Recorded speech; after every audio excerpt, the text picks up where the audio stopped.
Reporte minero y energético. ¿Cómo están? Muy buenas tardes. Comenzamos este nuevo capítulo de Reporte Minero y Energético. El cambio climático se hace sentir en nuestro país, especialmente con la fuerte sequía que hemos enfrentado en los últimos años.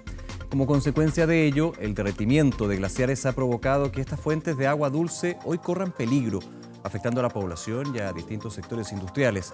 Para conocer más sobre el estado de los glaciares y los flujos hídricos, estaremos conversando en el programa con el académico de la Universidad de Chile e investigador de la AMTC, James McPhee. Además, conoceremos cómo se proyecta la oferta y demanda de minerales críticos necesarios para la transición energética con el contexto del cambio climático. Y revisaremos qué está pasando con la capacidad fundidora del país frente al crecimiento sostenido de China en este mercado. Y como cada semana revisamos las principales noticias de la industria minera y energética, acompáñenos y comente el capítulo de hoy en ex Twitter utilizando el hashtag Reporte Minero. El aumento de las temperaturas en el mundo ha afectado las reservas hídricas como los glaciares, los que hoy son ampliamente estudiados ante el peligro de perder estos recursos. Considerando que Chile posee el 80% de los glaciares de América del Sur, conocer bien cómo han ido evolucionando es clave para definir futuros escenarios en el contexto de este cambio climático. Para conocer más al respecto, conversar sobre el tema, estamos justamente con el académico de la Universidad de Chile e investigador del Advanced Mining Technology Center, James McPhee, quien saludamos inmediatamente. James, muchas gracias por acompañarnos en el Reporte Minero, un gusto. Un gusto también, gracias por la invitación. ¿Cuál es el contexto, comenzamos por ahí, de los glaciares en Chile? El contexto de los glaciares en Chile es muy parecido al contexto de los glaciares en todo el mundo. Ya. ¿Eso qué quiere decir? Que ya está demasiado cálido el mundo para la mayoría de los glaciares que existen en el planeta. Y todos los glaciares del mundo, salvo algunas excepciones, están experimentando algún nivel de retroceso más acelerado últimamente que lo que solía ser hace, 30 o 40 años atrás. Ya. Ese es un primer contexto. Tenemos, como lo dijiste en la introducción, una gran cantidad de glaciares. Chile es un país, junto con Argentina, que tiene una concentración de glaciares notable. Los campos de hielo sur en la Patagonia, ¿cierto? Pero también los glaciares en la zona central de Chile y glaciares también más pequeñitos, que llamamos cubiertos por detritos, o glaciares rocosos, que están más bien concentrados en la zona centro-norte. De hecho, en Chile hay 26.000 glaciares. Es un número grande y efectivamente sí, es muy importante. La mayoría de ellos son bastante pequeños. Ya. Pero efectivamente, como tú dices, son muchos y están concentrados en un territorio relativamente grande. Ahora, son bien importantes los glaciares desde el estudio, pero por sobre todo del aporte que entregan en términos, solamente un ejemplo, de reservorios de agua, ¿no? Así es. Como lo sabemos, ¿cierto? Los glaciares se trata de hielo, de agua congelada, ¿cierto? Que está congelada hace mucho tiempo, de hecho, desde en algunos casos hace varios miles de años. Y esa agua congelada se ha ido derritiendo, ¿cierto?, progresivamente a medida que el clima del planeta se calienta. Por supuesto, cada invierno reciben aportes de nieve que se transforman en hielo eventualmente. Pero en general podemos verlos como reservas que llevan bastante tiempo ahí y que están en proceso de entregar sus aguas hacia las cuencas aguas abajo. Déjame hacer un paréntesis.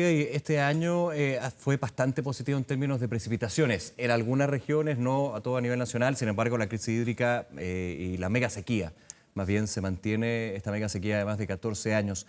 ¿Fue positivo el impacto, según los estudios, según los datos que se manejan, para los glaciares esta temporada de precipitaciones? Presumimos que sí. Ya. No es directo saberlo, hay mucho que desconocemos respecto a los glaciares, en parte porque se ubican en zonas muy remotas, difíciles de acceder. El efecto de las precipitaciones, que típicamente ocurre en el invierno, es más bien desconocido porque en invierno es aún más difícil acceder a los glaciares. En general es más fácil acceder en la primavera y en el verano. Entonces existe todavía un manto de dudas sobre este efecto relativo, ¿cierto?, entre las precipitaciones y las temperaturas. No solamente que llueva, es que se condense y se solidifique esa hielo. Que se acumule ese hielo y qué va a pasar después en la primavera y verano siguientes. Entonces, hay un balance ahí que se va dando entre invierno y verano que en el cual todavía la ciencia no logra dar con el equilibrio y con los números exactamente para poder hacer predicciones más certeras hacia adelante. ¿Cómo evaluar el efecto de este cambio climático, del aumento de las temperaturas en el efecto que han tenido los glaciares en los últimos años, James? Tenemos que combinar un montón de información y observaciones. Por una parte, hoy día, por ejemplo, los satélites que están disponibles hace algo así como 40, 50 años en el mundo, ¿cierto?, nos permiten hacer un seguimiento más o menos constante del tamaño de los glaciares cuando se pueden observar. Entonces podemos ver cómo van retrocediendo o cómo van avanzando en algunos pequeños casos. Las precipitaciones son muy difíciles de medir y de observar. Y las temperaturas, algunas veces somos capaces de observarlas. Entonces, es necesario, ¿cierto?, ir pudiendo medir todas estas variables que hacen efecto, ¿cierto?, en el volumen de hielo disponible. Al mismo tiempo, la cantidad de hielo disponible uno puede observar tal vez un glaciar, pero como tú dijiste, tenemos 26.000. ¿Cómo podemos llevar la información que observamos en un glaciar a comprender lo que pasa en esta gran diversidad de cuerpos de hielo que están distribuidos en una tremenda región de importancia? Así que combinamos estas informaciones, la física, la matemática nos ayudan para generar modelos que nos permitan predecir a lo mejor qué es lo que va a pasar. Déjame entrar al ámbito de la minería y hacerte la siguiente pregunta, James. ¿Por qué es importante para la minería estudiar los glaciares? ¿Cuál es la relevancia también de los glaciares y el entorno que se conjuga con la actividad minera? Desde el punto de vista de los recursos hídricos del país, la gran cantidad del agua de la que disponemos proviene de zonas cordilleranas. La cordillera de los Andes realmente domina nuestro sistema, nuestro clima, nuestra hidrología. Y en ese sentido la minería se desempeña o se desarrolla en esta misma zona. Tienen una coincidencia geográfica de alguna forma, y es una coincidencia, de que aparece ahí mismo también la actividad minera, de donde vienen las aguas. Y por lo tanto, me parece que la minería juega un rol relevante porque se desenvuelve en esa zona. En algunos casos es un usuario más, un actor de las cuencas hidrográficas, en otros casos, ¿cierto?, es el actor más importante, pero está ahí, ¿es cierto?, y está conviviendo con este sistema de manera mucho más cercana de lo que ocurre aguas abajo en otros ambientes. Área de la minería que ha tomado un papel importante en la discusión sobre lo concreto, este proyecto de ley de glaciares, que es bien irónico, pero está congelado este proyecto. ¿Por qué crees tú que también se involucra este sector con la protección, con la defensa de los glaciares, que ha sido un tema que se ha tomado con bastante fuerza en los últimos años? Bueno, yo diría, en general los glaciares son muy icónicos, son muy simbólicos, ¿cierto?, porque son realmente un centinela, ¿no? Nos están mostrando permanentemente estos cambios que está viviendo nuestro planeta, que en otros ámbitos no son tan fáciles de percibir para la sociedad en general. Pero aquí podemos tener realmente un ejemplo de lo que está ocurriendo y lo vemos año a año, día a día. Tú puedes ir 10 años después o 5 años después a un lugar y vas a ver el glaciar distinto. Entonces, yo te diría que los glaciares son muy importantes por esa razón, pero también son simbólicos de una necesidad que tenemos como colectivo, ¿cierto?, que es la de proteger nuestra naturaleza. Claro. Y por lo tanto, entonces, realmente me parece que el mensaje, ¿cierto?, o el llamado es a tener una política nacional o un acuerdo nacional sobre protección de la naturaleza, sobre conservación de la naturaleza y también, al mismo tiempo, de uso razonable, ¿cierto?, y sabio de nuestros recursos naturales. Porque se desenvuelven, te hago la pregunta, James, en un ecosistema bien frágil, ¿no? Muchos podrían decir, bueno, pero finalmente el glaciar, bien simplista, es agua congelada, pero se desarrolla en un ambiente y en un ecosistema que es bastante delicado. Por supuesto que sí. Y concentra, ¿cierto?, concentra energía, concentra agua, ¿cierto? Es, de alguna forma, una componente muy relevante de ecosistemas bastante sensibles y frágiles, como son los ecosistemas altoandinos, cordilleranos. Hablábamos un poquito de lo que ha sido la discusión, pero déjame ir a un punto que comentábamos al principio, James.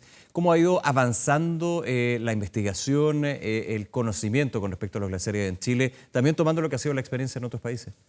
Yo creo que estamos en un muy buen pie. En los últimos 20 o 30 años ha ido creciendo, por ejemplo, la masa de investigadores dedicados a estas materias.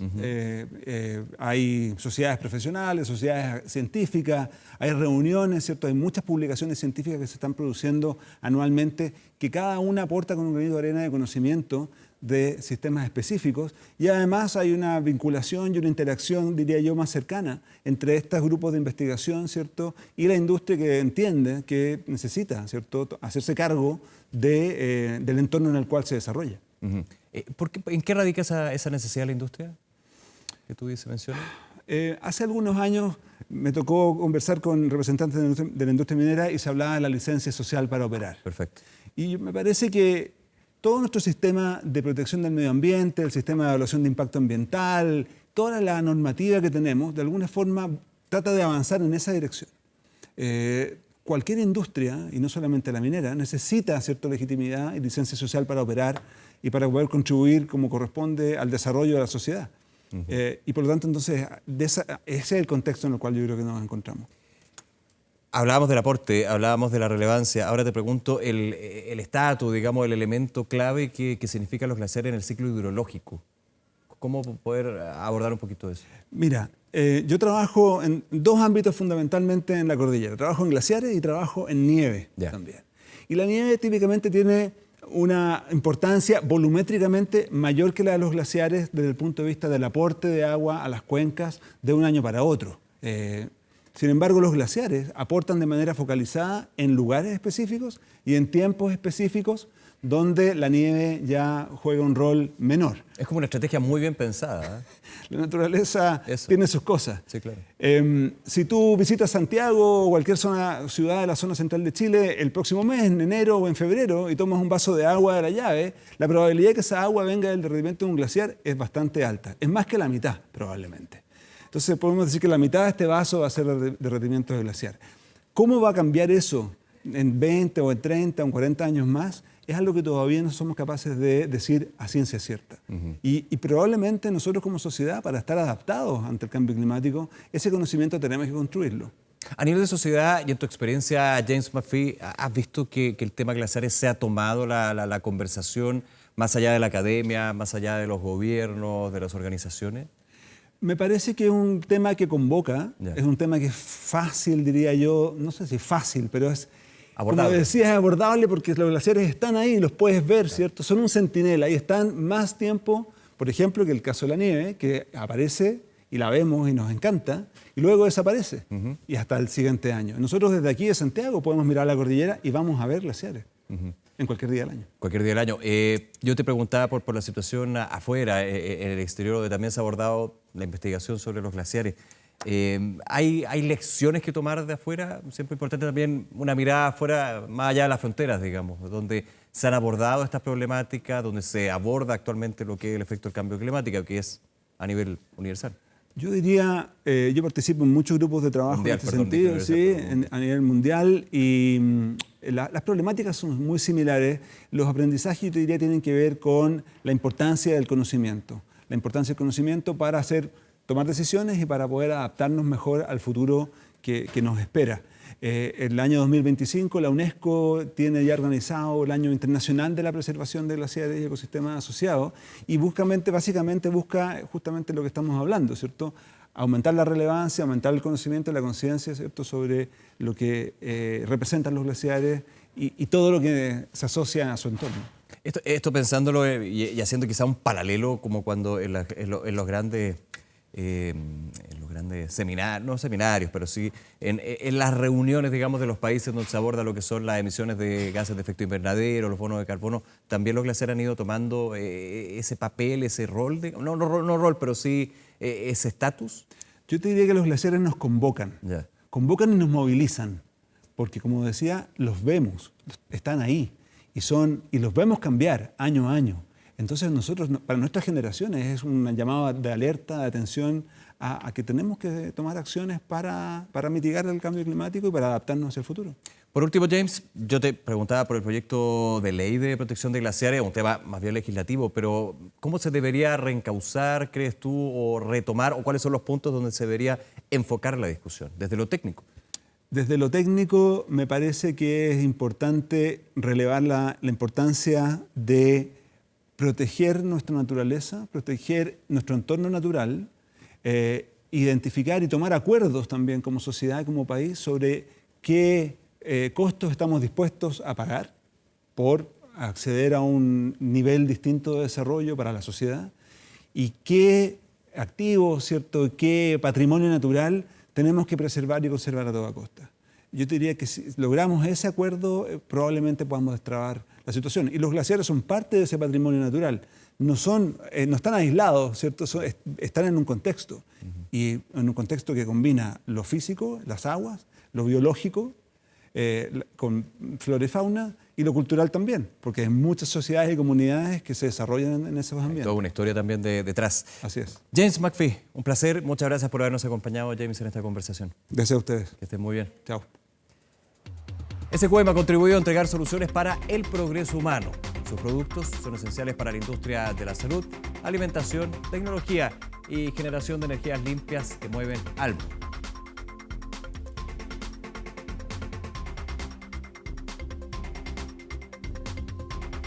Hacemos una pausa, ya regresamos con más de Reporte Minero y Energético.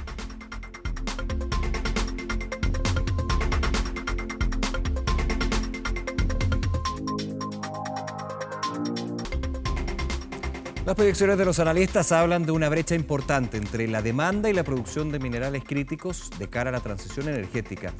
Es el caso del cobre, principal producto de exportación de nuestro país y metal altamente cotizado en el avance hacia economías más verdes. Es por ello que analizamos junto a expertos y expertas las posibles alternativas para que nuestro país siga respondiendo a esta demanda y no pierda su rol como el mayor productor de cobre del mundo.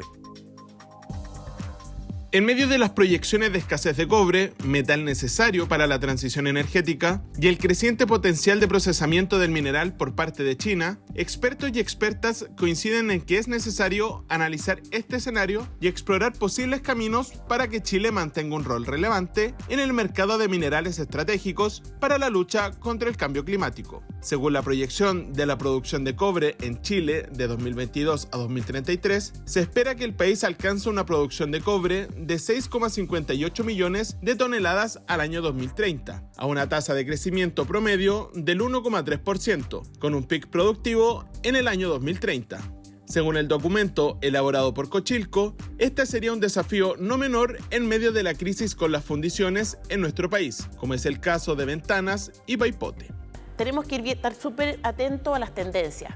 Qué minerales, qué productos, qué materiales se requieren en el mercado y bajo qué configuración, de qué forma, ¿cierto? Entonces tenemos que estar abiertos a las tendencias que se están desarrollando y de la mano con lo que comentaba anteriormente, con mayor incentivo a la inversión, a explorar, a investigar, a desarrollar no solamente la parte de la minería extractiva, sino que también de la metalurgia, de los procesos, para que estos vayan de la mano con lo que el mundo vaya requiriendo. Según analistas internacionales, la demanda de cobre refinado a nivel mundial alcanzaría las 57 millones de toneladas a 2050, por lo que los países productores de cobre deberán triplicar su actual producción. Es en esta tónica que distintos académicos y académicas plantean la necesidad de desarrollar una doctrina minera en el país, no centrada solamente en la explotación del cobre y el litio, sino que también involucra aspectos como permisología, exploración y desarrollo e implementación de tecnología en la minería. La política nacional minera que se discutió en los últimos años, está publicada hace algún tiempo,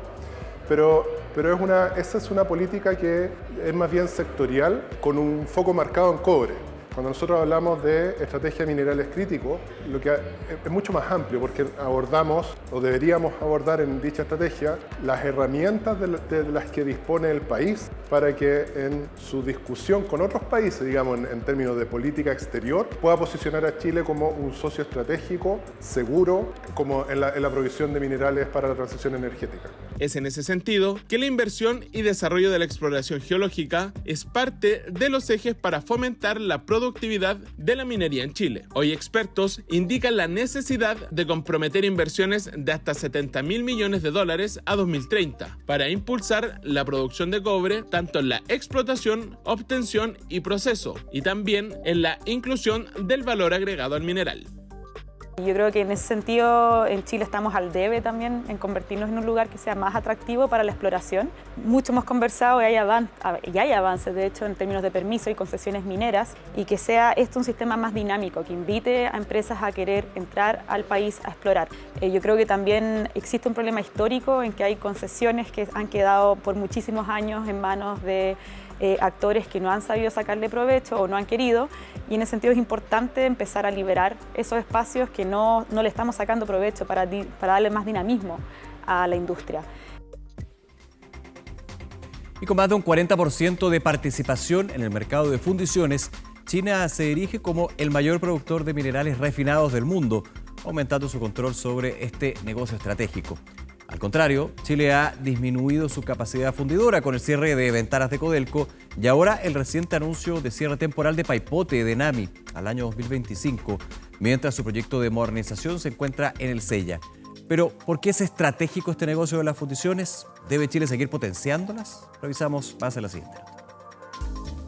Durante julio de 2023, el gobierno entregó la Estrategia Nacional de Fundiciones y Refinerías, enfocado en un esfuerzo por modernizar el actual sistema de procesamiento de minerales, permitiendo a Chile disminuir la dependencia extranjera en la producción de cobre de alta pureza, transitando hacia una minería que genere valor aguas abajo y aumentando la participación en el mercado global de minerales refinados, a la vez que mejorará la trazabilidad de emisiones en la producción del cobre.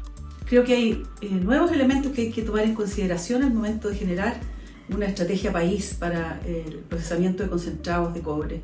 Uno de ellos tiene que ver con los temas de sostenibilidad, con la huella de carbono y la necesidad de tener trazabilidad completa de la huella de carbono de los productos, incluidos los productos finales. Por otro lado, están los temas geopolíticos asociados a los riesgos comerciales, que puede significar la excesiva concentración de capacidad de procesamiento en unos pocos países y en particular en China. Frente al crecimiento del gigante asiático en el mercado FURE, se proyecta que podría llegar al 50% en los próximos años. Países como Chile deberán decidir si fomentarán la capacidad fundidora local para mantenerse competitivos en este sector. El tema de fundiciones en Chile no es un tema de ganancia económica, es un tema estratégico, es un tema de posicionamiento estratégico frente a lo que tú comentabas, la creciente posición de China. Tenemos otros países que también están siendo muy crecientes en esa materia. Estamos hablando de la India particularmente, que se avisora como alguien bastante activo en consumo, por lo menos de cobre. Y entonces tenemos que tener una visión más madura, no solamente extractiva, sino que también quizás más desarrolladora de tecnología, más desarrolladora de productos un poco más acabados. ¿Por qué no componentes de batería? ¿Por qué no otras materias? Yo creo que hay espacio. Con el cierre de la fundición Ventanas de Codelco y el cierre temporal de la fundición Hernambi de la Lira de la Enami, estimada para inicio de 2025, a la espera de la aprobación del proyecto de nuevo Paipote en el Sella, se reducirán a 5 las instalaciones de este tipo en el país. Por ello, implementar la Estrategia Nacional de Fundiciones será clave para potenciar este sector, además de promover la trazabilidad del mineral, tanto en aspectos socioambientales como en la calidad del mineral procesado. Yo creo que es importante es ver que no da lo mismo la manera en cómo se haga minería. Yo creo que ese también ha sido un punto de que se ha logrado mucho consenso. Yo creo que no solamente un tema de que siempre hay una preocupación de cómo la manera en que se haga minería se contrasta con el concepto de la competitividad de la industria, pero creo que ahora los mercados, la industria y los organismos internacionales están valorando también la manera en que se hace. Entonces yo creo que en ese sentido tenemos un puntapié inicial de nosotros como un país reconocido en esta materia para poder impulsar estándares que nos permitan revalidar ese contrato social que tenemos con la minería. Para incentivar la inclusión de la mujer en la industria minera es que la Asociación de Industriales de Antofagasta y REDEG lanzaron en Antofagasta Talento Mujer, encuentro que se va a realizar entre el 3 y el 6 de junio en el marco de Exponor 2024. Durante el lanzamiento, las asistentes pudieron conocer en detalle las actividades de las que podrán ser parte, tales como acceso a ofertas laborales, programas de atracción de talentos, interacción con diferentes redes de mujeres en minería, recorrer la exhibición y relacionarse con empresas expositoras. Todo esto sumado a interesantes conversatorios enfocados en la incorporación de más mujeres en la industria. La iniciativa busca contribuir que accedan a este mundo laboral, propiciando su conexión con las empresas mineras, energéticas y proveedoras de la zona, especialmente considerando que, según datos de Cochilco, el cupo femenino en la industria alcanzará el 12,6% en 2022. La minería es una industria masculinizada. Ahora estamos en pro de mayor inclusión de las carreras de STEM en las mujeres, y como Asociación de Industriales estamos a favor de eso. Nuestro colegio Don Bosco en Calama tiene una rotación de 50% de estudiantes femeninas, mujeres, y próximamente en el 2025 vamos a tener nuestro colegio Don Bosco en Antofagasta mixto. Entonces, desde la Asociación de Industriales, desde Exponor 2024, estamos en pro y en educando a las futuras generaciones. Sin duda, ha sido el resultado de un largo trabajo del sector público, privado, academia y sociedad civil.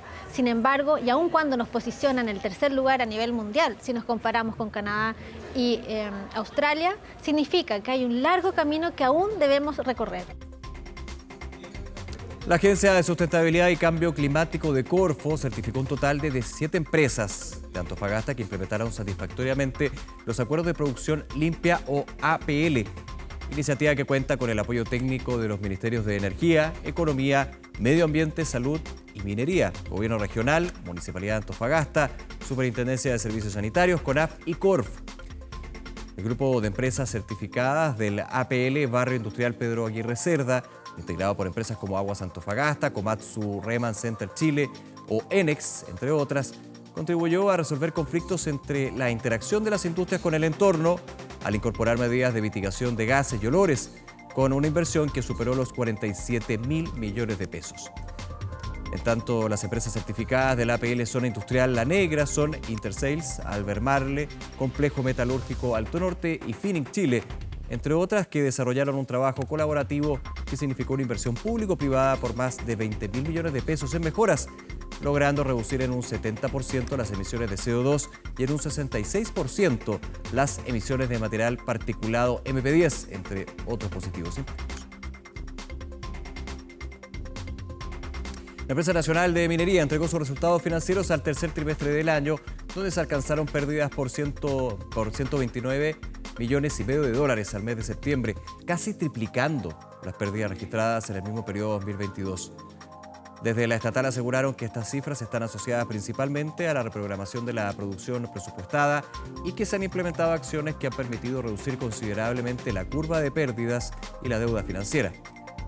Asimismo, reiteraron que las mayores pérdidas de la empresa están asociadas a las operaciones de la Fundición Hernán Videla Lira, la que detendría su funcionamiento en enero de 2025, medida que apunta a modernizar la fundición, incluyendo un programa de egreso voluntario para trabajadores y estudio de factibilidad de la ingeniería del nuevo proyecto. En la firma recordaron que la administración tiene hasta el 28 de febrero de 2024 para presentar un plan que considere nuevas medidas que permitan estabilizar a la empresa. Y con esta noticia nos vamos, llegamos al final así del Reporte Minero y Energético, como siempre recordándoles que todos nuestros contenidos están en reporteminero.cl, también en 24horas.cl y que nos pueden escuchar a través de Radio Duna los martes y los sábados. Que esté muy bien, nos vemos la próxima. Cuídense, chao.